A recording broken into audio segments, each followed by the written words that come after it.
വചനദീപം. എഫേസ്യർക്ക് അപ്പോസ്തലനായ പൗലോസ് എഴുതിയ ലേഖനത്തെക്കുറിച്ചാണ് നാം ചിന്തിച്ചുകൊണ്ടിരിക്കുന്നത്. ഇത് അപ്പോസ്തലനായ പൗലോസ് ജയിലിൽ കിടന്നുകൊണ്ടാണ് എഴുതുന്നത്. പൗലോസ് എഫെസോസിൽ പോയതിന് ശേഷം പിന്നീട് താൻ മടങ്ങി അന്ത്യോക്യയിൽ പോയി. അത് തൻ്റെ രണ്ടാമത്തെ മിഷണറി ജേർണി ആയിരുന്നു. അതിനുശേഷം ഒരു പ്രാവശ്യം കൂടെ തൻ്റെ യാത്ര തുടർന്നു. മൂന്നാമത്തെ മിഷണറി യാത്രയുടെ അവസാനം താൻ യെരുശലേമിൽ എത്തിയപ്പോൾ അവിടെ വച്ചാണ് പൗലോസിനെ അറസ്റ്റ് ചെയ്യുന്നത്. പൗലോസിനെ അറസ്റ്റ് ചെയ്യുന്നതിൻ്റെ കാരണം, അന്ന് യെരുശലേമിൽ പെന്തിക്കോസ് പെരുന്നാളിൻ്റെ സമയത്താണ് പൗലോസ് അവിടെ ചെന്നത്.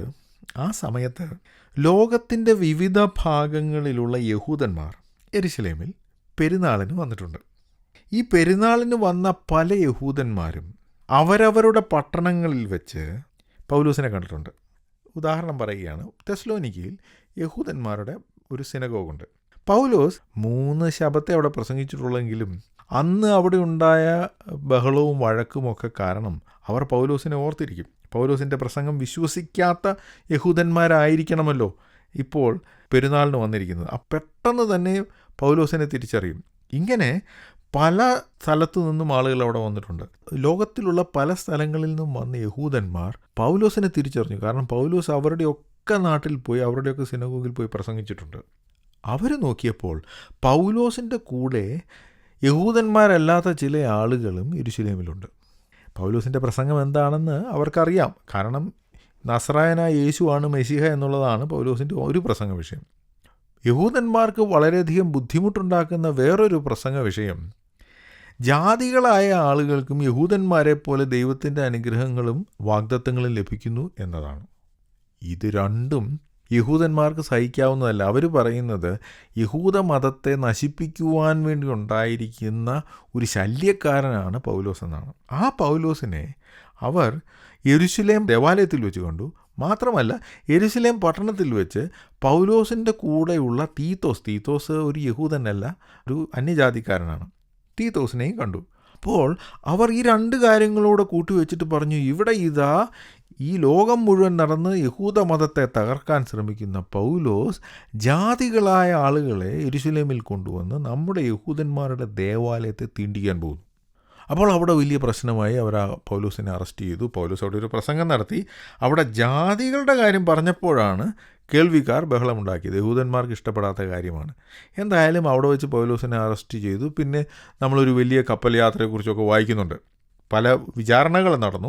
ആ വിചാരണയിൽ പൗലോസ് പറഞ്ഞു, ഞാൻ കൈസറെ അഭയം ചൊല്ലുന്നു എന്ന് പറഞ്ഞാൽ ചക്രവർത്തിയുടെ അടുത്ത് പോയി എനിക്ക് എൻ്റെ കാര്യം പറയണം എന്ന് നിർബന്ധം പിടിച്ചതുകൊണ്ട് പൗലോസിനെ അറസ്റ്റ് ചെയ്ത് അവർക്ക് റോമിലേക്ക് കൊണ്ടുപോകേണ്ടി വന്നു. അങ്ങനെ താൻ റോമിലായിരിക്കുമ്പോഴാണ് ഈ എഫേസ്യ ലേഖനം എഴുതുന്നത്. എഫേസ്യ ലേഖനം മാത്രമല്ല താൻ എഴുതിയത്. നാം പൊതുവെ കാരാഗ്രഹ ലേഖനങ്ങൾ എന്ന് പറയുന്ന ഫിലമോൻ്റെ ലേഖനം, കൊലോസ്യ ലേഖനം, ഫിലിപ്പി ലേഖനം, എഫേസ്യ ലേഖനം, ഈ 4 ലേഖനങ്ങൾ ആ സമയത്ത് എഴുതിയതാണ് എന്ന് വിശ്വസിക്കപ്പെടുന്നു. ഇനി കാരാഗ്രഹ ലേഖനം എന്ന് പറഞ്ഞാൽ ആ കൂടെ ഒരു ലേഖനം കൂടെ നമ്മൾ ഉൾപ്പെടുത്തണം. അത് തിമത്തിയോസിൻ്റെ 2ാം ലേഖനമാണ്. തിമത്തിയോസിൻ്റെ 2ാം ലേഖനം സാധാരണ ഈ കാരാഗ്രഹ ലേഖനങ്ങളുടെ കൂടെ ഉൾപ്പെടുത്താത്തതിൻ്റെ കാരണം, തിമത്തിയോസിൻ്റെ 2ാം ലേഖനം ഈ സമയത്തല്ല എഴുതിയത്. ഈ 4 ലേഖനങ്ങൾ, അതായത് എഫേസ്യർ, ഫിലിപ്പിയർ, കൊലോസിയർ, ഫിലമോൻ, ഈ 4 എഴുത്തുകളും ഏതാണ്ട് ഒരേ സമയത്താണ് എഴുതിയത്. 2 തിമത്തിയോസ് പിന്നീടാണ് എഴുതിയതെന്ന് വെച്ചാൽ ആ സമയത്ത് പൗലോസ് ഒരു രാഷ്ട്രീയ തടവുകാരനോ ഒരു വീട്ടുതടങ്കലിൽ കഴിയുന്ന ആളോ അല്ല, മറിച്ച് വധശിക്ഷ കാത്ത് കഴിയുന്ന സമയത്ത് എഴുതിയതാണ് 2 തിമത്തിയോസ്. അതുകൊണ്ടാണ് ആ കത്തിനെ ഈ കാരാഗ്രഹ ലേഖനങ്ങളുടെ ചേർത്ത് ആളുകൾ പറയാത്തത്. ഇപ്പോൾ പൗലോസ് റോമിൽ നിന്നാണ് ഈ കത്തെഴുതുന്നത്. താൻ ഈ കത്തെഴുതുന്നതിൻ്റെ കാരണം പലതാണ്. ഫിലിപ്പിയർക്ക് ലേഖനം എഴുതിയത് അവർ പൈസ അയച്ചു കൊടുത്തു. എപ്പഫ്രാസ് എന്ന് പറഞ്ഞ ഒരാളെ പൗലോസിനെ ശുശ്രൂഷിക്കാൻ അങ്ങോട്ട് അയച്ചു. അതുകൊണ്ട് ഒരു മറുപടി കത്ത് അല്ലെങ്കിൽ ഒരു താങ്ക് യു ലെറ്ററാണ് ഫിലിപ്പി ലേഖനം. ഫിലമോൻ്റെ ലേഖനം എന്ന് പറയുന്നത് ഒനേസിമോസ് എന്ന് പറയുന്ന ഒരു അടിമ എങ്ങനെയോ പൗലോസുമായി ബന്ധപ്പെട്ടു. ഈ ഒനേസിമോസ് ഫിലോമോൻ്റെ വീട്ടിലുണ്ടായിരുന്ന അടിമയാണ്. അവൻ അവിടുന്ന് ചാടിപ്പോന്നതാണ്. എന്തൊക്കെയോ മോഷണമോ ഒക്കെ നടത്തിയിട്ടുണ്ടായിരിക്കാം. ഏതായാലും ആ അടിമയെ മടക്കി അയക്കുവാൻ വേണ്ടിയാണ് പൗലോസ് ഫിലമോൻ്റെ ലേഖനം എഴുതുന്നത്. ഈ ഫിലമോൻ്റെ ലേഖനം കൊലോസിയയിലുള്ള ഫിലമോനാണ് കൊടുത്തുവിടുന്നത്. അപ്പോൾ ഈ വ്യക്തിപരമായ എഴുത്ത് കൊടുത്തുവിടുന്ന കൂടെ കൊലോസിയിലുള്ള സഭയ്ക്ക് കൂടി താനൊരു കത്തെഴുതുകയാണ്. അതാണ് കൊലോസ്യ ലേഖനം. മാത്രമല്ല കൊലോസിയിൽ ചില പ്രശ്നങ്ങൾ, ചില ദുരുപദേശങ്ങളൊക്കെ ഉണ്ട് എന്ന് പൗലോസ് കേൾക്കുകയും ചെയ്തു. അപ്പോൾ ഫിലമോൻ്റെ ലേഖനവും കൊലോസി ലേഖനവും കൊടുത്തുവിടുന്നു. അപ്പോൾ ഇവിടെ ചില ആളുകൾ കത്തുമായി ഈ സ്ഥലത്തേക്ക് പോകുന്നു. അപ്പോൾ കൊലോസിയിൽ നിന്നും കുറച്ച് ദൂരെയാണ് എഫെസോസ് എങ്കിലും ആ ഏരിയയിൽ തന്നെയാണ്. അതുകൊണ്ട് എഫെസോസിലും ചുറ്റുമുള്ള സഭകളിലും വായിക്കുവാൻ വേണ്ടിയുള്ള ഒരു എഴുത്തുകൂടി കൊടുത്തു വിടാമെന്ന് പൗലോസ് തീരുമാനിക്കുന്നു. അങ്ങനെയാണ് എഫേസ്യ ലേഖനം എഴുതുന്നത്. ഇനി നിങ്ങൾ എഫേസ്യ ലേഖനം തുടക്കത്തിൽ വായിക്കുമ്പോൾ എഫെസോസിലുള്ള വിശുദ്ധന്മാർക്ക് ദ സെയിൻസ് ഇൻ എഫെസോസ് ഇംഗ്ലീഷിൽ വായിച്ചാൽ അങ്ങനെ കാണാം. അവിടെ ഇംഗ്ലീഷ് ബൈബിൾ എടുത്ത് നോക്കിയാൽ പല ഇംഗ്ലീഷ് ട്രാൻസ്ലേഷനിലും എഫെസോസ് എന്ന് പറയുന്ന വാക്ക് ഒന്നുകിൽ ബ്രാക്കറ്റിലാണ് അല്ലെങ്കിൽ ഐറ്റാലിക്സിലാണ്. അതിൻ്റെ കാരണം പഴയ പല മാനുസ്ക്രിപ്റ്റുകളിലും എഫെസോസ് എന്ന പദമില്ല. ഇത് കേൾക്കുമ്പോൾ നിങ്ങൾ വിചാരിക്കും ഇപ്പോൾ 2 ആഴ്ചയായി എഫേസ്യർക്ക് എഴുതിയ ലേഖനം എന്ന് പറഞ്ഞ് പഠിക്കാൻ തുടങ്ങിയിട്ട് ഇപ്പോൾ പറയുന്നു ഇത് എഫേസ്യർക്ക് എഴുതിയതല്ല എന്ന്. ഞാനത് വിശദീകരിക്കാം. എഫെസോസിലുള്ള സഭയ്ക്ക് വേണ്ടി മാത്രം എഴുതിയ കത്തല്ല ഇത്. എഫെസോസ് പട്ടണത്തിനും അതിനു ചുറ്റും പല സഭകളുണ്ടായിരുന്നു. നമുക്കതെങ്ങനെ അറിയാം? വെളിപ്പാട് പുസ്തകം 1, 2, 3 അധ്യായങ്ങൾ വായിച്ചാൽ നമുക്ക് മനസ്സിലാകും. കാരണം എഫെസോസ് തുടങ്ങി ലവോദിക്ക വരെയുള്ള സഭകൾ, ആ മാപ്പ് എടുത്ത് നോക്കിയാൽ അത് ഒരു യാത്ര ചെയ്താൽ ഒരു സർക്കിളാണ്. ആ ഓരോ സ്ഥലത്തും പോയി അവസാനം ലവോദിക്കയിൽ വരും. അപ്പോൾ ഒരു വഴിയിൽ കൂടെ നമ്മൾ പോകുമ്പോൾ വഴിയിലുള്ള സഭകളാണ് എഫെസോസ് തൊട്ട് ലവോദിക്ക വരെയുള്ള സഭ. ആ 7 സഭകളെക്കുറിച്ച് നമ്മൾ വെളിപ്പാട് പുസ്തകത്തിൽ വായിക്കുന്നുണ്ടല്ലോ. അപ്പോൾ ആ 7 സഭകളിലും കൊടുക്കുവാൻ എഴുത്തുകളുമായിട്ടാണ് യോഹന്നാൻ അന്ന് ആ കത്തുകൾ അയച്ചത്. അതുപോലെ തന്നെ പൗലോസ് എഴുതിയത് എഫെസോസ് തുടങ്ങി അവിടെയുള്ള എല്ലാ സഭകളിലും വായിക്കുവാൻ വേണ്ടിയുള്ള ഒരു എഴുത്തായിട്ടാണ് എഫേസ്യ ലേഖനത്തെ പൗലോസ് എഴുതിയത്. അതുകൊണ്ട് എഫേസ്യ ലേഖനം എഫേസ്യർ മാത്രമല്ല, ആ ഏഷ്യയിൽ ആ ഭാഗത്തുണ്ടായിരുന്ന എല്ലാ സഭകളിലും വായിക്കുവാൻ വേണ്ടി കൊടുത്തുവിട്ട എഴുത്താണ് എന്ന കാര്യവും ഓർക്കുക. എഫെസോസ് ഒരു വലിയ പട്ടണമായിരുന്നു.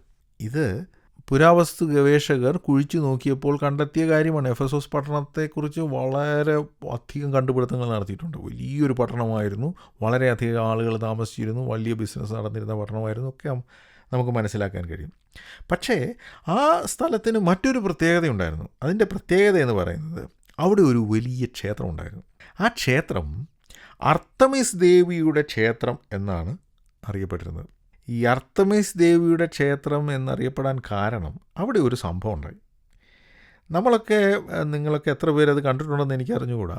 രാത്രിയിൽ നമ്മൾ ആകാശത്ത് നോക്കിയാൽ, മേഘങ്ങളില്ലാത്ത ആകാശത്ത് കുറേ നേരം ഇങ്ങനെ നോക്കിയാൽ നമ്മൾ ഉൽക്കകൾ വീഴുന്ന കാണും. ഷൂട്ടിംഗ് സ്റ്റാർ എന്നാണ് ഇംഗ്ലീഷിൽ പറയുന്നത്. അതായത് ബഹിരാകാശത്തു കൂടെ കറങ്ങി നടക്കുന്ന പാറക്കഷ്ണങ്ങളിൽ ചിലത് ഭൂമിയുടെ അന്തരീക്ഷത്തിലേക്ക് വരും. അന്തരീക്ഷത്തിലേക്ക് കയറുമ്പോൾ അത് തീ പിടിച്ച് കത്തും. വായുവുമായി ഉരസുമ്പോൾ ഉണ്ടാകുന്ന ചൂടുകൊണ്ടാണ് അത് ചാരമായി പോകും. അപ്പോൾ ഭൂമിയിലൊന്നും വീഴുകയില്ല, മുഴുവൻ ചാരമായി അന്തരീക്ഷത്തിൽ പോകും.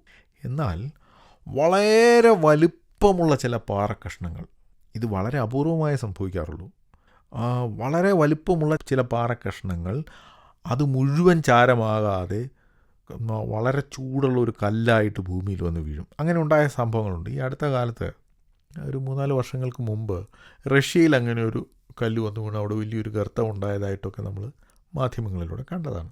എഫെസോസിൽ അങ്ങനെ ഒരു കല്ല് വന്നു വീണു. ഒരു ഷൂട്ടിംഗ് സ്റ്റാറാണ്, ഉൽക്കയാണ്, എന്നാൽ അത് മുഴുവൻ കത്തിത്തീരാതെ ഒരു കല്ല് വന്നു വീണു. അപ്പോൾ ആകാശത്ത് നിന്ന് ഒരു കല്ല് വന്ന് വീഴുക. ഇപ്പോഴാണ് നമുക്കിതറിയാം, ഇതൊരു ഷൂട്ടിംഗ് സ്റ്റാർ ഉൽക്കയാണെന്നൊക്കെ അറിയാം. അന്ന് കാലത്ത് ഇതിനെക്കുറിച്ചൊന്നും ആളുകൾക്ക് അറിയില്ലായിരുന്നു. അവർ നോക്കിയപ്പോൾ ഒരു കല്ല് ആകാശത്തു നിന്ന് വീണു.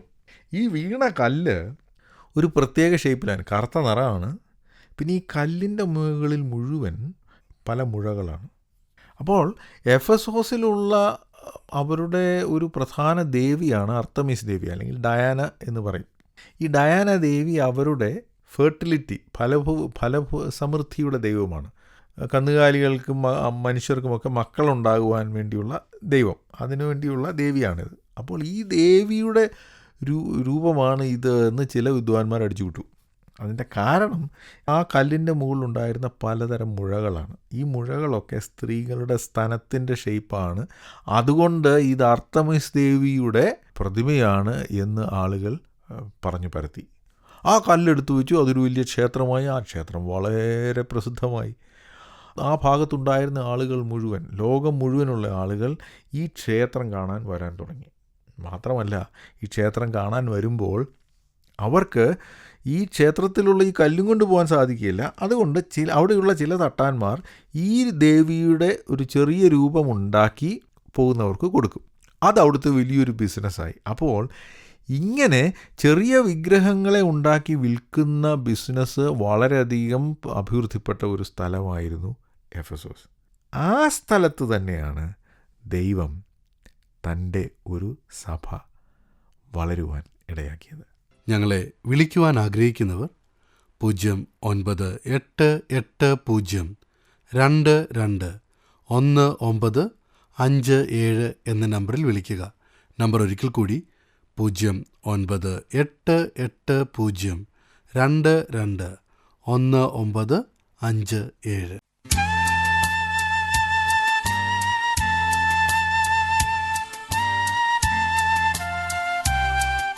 വചനദീപം